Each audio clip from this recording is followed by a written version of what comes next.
अब हमारे आश्रम का बिल आ गया 48,000। अब ना तो 5,000, ना 6,000, ना 7,000, ना बकायदा 10,000, ना 20,000, ना 25,000, ना 30,000, सीधे 48,000 का बात है भैया। बाराबंकी का बिजली विभाग का कारनामा सामने हुआ है। हम कह लो तरीका आपका बता दी कि देखा था ये बकायदा समाज सेवी है मनीष मल्होत्रा जी हड़िया कोल वाले जाती हैं डीएम साहब का एप्लीकेशन देकर के पूरी बात बतावती है कि देखो साहब बाराबंकी में बिजली विभाग बहुत बड़ा घोटाला कर रहा है। और का भैया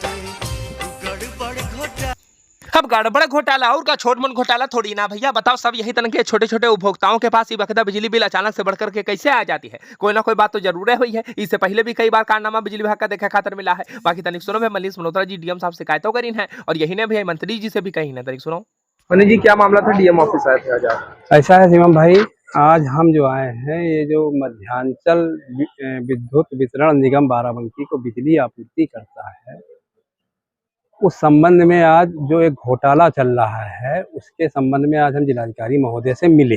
क्या है कि जैसे हमारे आश्रम का बिल है, एक कनेक्शन हमारे आश्रम का है, हमारे 3 स्कूल चल रहे हैं हड़िया कोल आश्रम के ट्रस्ट के। तो अब दिसंबर तक का हमारा क्योंकि कंजम्पशन जो है वो जैसे मिनिमम बिल आता है 600 रुपये का बिल आता है। हमारे स्कूल चल रहे हैं जैसे सफदरगंज में है, आश्रम पे चल रहा है रायगंज में, तो मिनिमम बिल 600 रुपये के आसपास आता है। अब होता क्या है, फिर दिसंबर तक का तो इन्होंने हमको बराबर बिल दिए 600 रुपये के हिसाब से। फिर जनवरी फरवरी मार्च का बिल हमारे यहाँ नहीं आया। इन्होंने उसके बाद क्या किया, जैसे ही मार्च आता है, हम ही नहीं सारे उपभोक्ताओं के, उसमें एकदम से ये बिल को बढ़ा देते हैं। अब हमारे आश्रम का बिल आ गया 48,000 रुपये। हमारे विद्यालय का जो बिल आ गया है ये 29,224 रुपये। कनेक्शन काट दिया क्योंकि 10,000 रुपये के ऊपर होगा तो बिजली कनेक्शन काट दिया जाएगा। अब इसमें घोटाला कहाँ से हो रहा है, हमारे जैसे आम उपभोक्ता लाखों की संख्या में है। तो उसी तरह से जब मार्च माह आता है तो ये सब में बकाया दिखा देते हैं क्योंकि शासन को पेमेंट चाहिए होता है। मार्च में मार्च का ही पूरा क्लोजिंग करनी होती है, शासन को पेमेंट चाहिए होता है। अब ये दे तो कहाँ से दे, तो छोटे उपभोक्ताओं में वो बिल जो है बढ़ा के दिखा दिया जाता है। अब शासन जब देखता अरे हमने तो इतनी बिजली तुमको दी थी करोड़ों रुपए की, हमको करोड़ों रुपया चाहिए, अब वो करोड़ों रुपया देने की स्थिति में नहीं। बड़ी इंडस्ट्रीज लगी हुई है, इनको ये बिजली आपूर्ति हो रही है। बिजनेसमैन जो फैक्ट्रियां बड़े फैक्ट्रियां लगाए हुए हैं उनको बिजली आपूर्ति हो रही है, तो इनको तो बैलेंस दिखाना है, उन पर कार्रवाई नहीं होती। उन पे कार्रवाई नहीं होती है। हालांकि सतीश चंद्र शर्मा जो हमारे मंत्री हैं, क्योंकि आश्रम से जुड़े हुए भी हैं, उनकी नॉलेज में भी हमने इस विषय को डाल दिया। तो अब डीएम साहब तुरंत ही का संज्ञान लेते हैं, तुरंत कार्रवाई के निर्देश दे दिए थे। हम गलत तरीका आपका बता दी, बाकी आपकी कार्य कमेंट कर दूसरा खबर देख लो।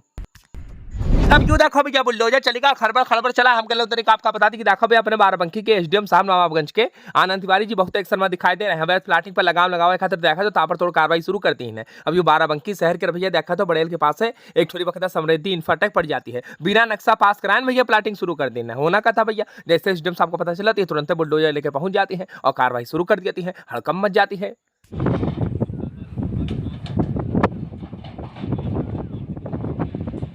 अब यूं तो भैया खाली एक जगह बकायदा मिला, यही तरह ना जाने कितनी सारे बाराबंकी में प्लाटिंग हो रही है जो बकायदा बिना नक्शा पास करा कुछ जने तो ऐसे जो बकायदा हाली कब्जा नहीं देती है। बाकी फिलहाल भैया कार्रवाई की जा रही, तुम देख सकती हो अपने नवाबगंज के एसडीएम साहब आनंद तिवारी जी एक्शन में दिखाई दे रहे हैं। अब बिना नक्शा पास कराए प्लाटिंग बिल्कुल मत करना। बाकी दूसरा खबर देख लो भैया। अब घर में भैया देखो छोटा सिलेंडर का प्रयोग करे पर तनिक सावधान हो। जो आजकल छोटा सिलेंडर भैया काफी दुर्घटना का दावत दे रहा है। वह छोटा सा सिलेंडर होती है भैया, वही पदमी और खाना बनावती है और देखा तो वह दग दुगा जाती है। अब मामला बाराबंकी के तिलोकपुर क्षेत्र के जो बखदा जबरपुरवा गांव पड़ जाती है। वह एक मामला है भैया जहां देखा तो 2 बेटी और एक माँ के दुखद मौत हो जाती है। और जब भैया आग बुझाती है और जो कोई तस्वीर देखती है पिंकी के और की बिटिया के भैया आंखन में आंसू भर जाती है कि देखो भैया बेचारी सीने से लगा रहे अपनी बिटिया का और वही बकायदा झुलसे से मौत हो जाती है। बहुत दुखद खबर है। हम कर लो तनिक आपका बता दी कि देखो भैया एक बकायदा 4 वर्षीय शिवानी रहा, 4 या 5-6 साल की शिवानी रहा, बाकी भैया एक छोटी सी बिटिया रहा है, बाकी पिंकी रहा घर में खाना बना होता है। अचानक से सिलेंडर फट जाती है, हादसा हो जाती है और निकले का प्रयास करती है तो छप्पर बकायदा गिर जाती है। इसके बाद बकायदा जो पिंकी का पति है राजमल वो दौड़ करके आवती है, बाहर निकाले का प्रयास करती है तो अपने लड़के का निकालती है छोटे वाले का। बाकी भैया अंदर जान नहीं पावती है, काफी झुलस जाते हैं वहू। अब बकायदा अस्पताल में भर्ती है, देखो क्या होती है भैया। बाकी देखा तो 3 लोगों की दुखद मौत हो गई। हम कर लो तरीका आपका बता दी, बाकी आपकी कार्यक्रम का दूसरा खबर देख लो। अब यू देखो अपने बाराबंकी के नए वाले एसपी साहब अर्पित विजयवर्गीय जी बहुत एक्शन में दिखाई दे रहे हो का भैया। हम कर लो तरीका आपका बता दी कि देखा तो बाराबंकी के भैया क्षेत्र में पहुंचा रहा बढ़िया थाने का अवका कहते हैं भैया पूरे बकायदा कस्बे का भ्रमण करे खातिर निरीक्षण करे खातिर का बात है। हम गलो तनिक आपका बता दी, बाकी दूसरा खबर देख लो। अब यू देखो बाराबंकी के भैया ये आरटीओ कार्यालय का निरीक्षण करे खातिर देखा तो भैया अयोध्या मंडल के भैया आरटीओ रितु सिंह जी आवती है, निरीक्षण करती है, देखत दाखती है भैया, अधिकारी का निर्देशित करती है। दरमियान देखा तो भैया अपने बाराबंकी के आरटीओ मैडम अंकिता शुक्ला जी भी रहे। बाकी तनिक सुनो भैया रितु सिंह जी का कहत रहा है। देखिए, शासन और हमारे जो प्रदेश सरकार के जो दिशा निर्देश हैं उनका अनुपालन ठीक से हो रहा है या नहीं, इसी को देखने के लिए मैं आज औचक निरीक्षण पर आई थी और मैं निरंतर कुछ अंतराल के बाद निरीक्षण करती रहती हूँ और इन लोगों को मार्गदर्शन भी देती रहती हूँ। इसी संबंध में मैंने बताया है कि ऑनलाइन जो सेवाएं हैं परिवहन विभाग की, उसका ज़्यादा से ज़्यादा प्रचार प्रसार करें ताकि ऑफिस के नाम पर कोई भी अनाधिकृत व्यक्ति उनको भ्रमित न कर सके और लोग अपना सुगमता पूर्वक घर बैठे जो सेवाएं उनको उपलब्ध हैं उसका लाभ उठा सके। अब अयोध्या मंडल की आरटीओ मैडम रितु सिंह जी की बातें सुनी, सुनकर के पूरा मामला समझ गए होंगे। बाकी वीडियो अच्छी लगी तो कमेंट करो भैया, चैनल का सब्सक्राइब कर लो, शंबा कोई पर मिलेगी तो बेल आइकन जरूर दबा दो। मेरे फेसबुक पेज का चुप्पे से जाओ जाकर के फॉलो कर लो, फट से फॉलो करो यार शंबा का।